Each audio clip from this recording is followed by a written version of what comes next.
इस चीज के लिए हम लोग घूम रहे हैं कि जो लोग सोच रहा है नेता सबसे बड़ा होता है, अधिकारी बड़ा होता है, लोकतंत्र में सबसे बड़ा जनता होता है। जी सर, जी जनता पर ही तो सारा खेला है सर। सब जनता महान है, लेकिन हम लोग पढ़े लिखे नहीं है तो सब बाकी महान है, हम लोग बेवकूफ। इस चीज को तोड़ना है ना, स्वदेशी को बढ़ाना। आज खीरा हम लोग का है ना देसी, तो स्वदेशी बढ़ाओ, देश बचाओ। हम लोग जो कपड़ा खरीदे, जो सब कुछ करे, उसको स्वदेशी रखते हैं हम लोग, तब जाकर के थोड़ा रोजगार मिलेगा, रोजगार बढ़ेगा। इन चीजों पर ध्यान देना हम लोग को। ठीक है सर, बहुत बढ़िया आपका।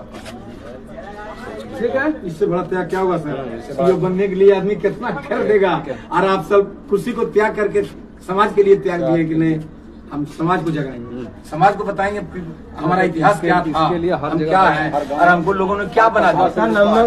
कोई अधिकार थोड़े है, बहुत लोग जुड़ रहा है, बहुत लोग। अरे जो अधिकार हम लोग को खाली मतदान दे दिया, मतदान दो, अगर तुम्हारा कोई अधिकार है।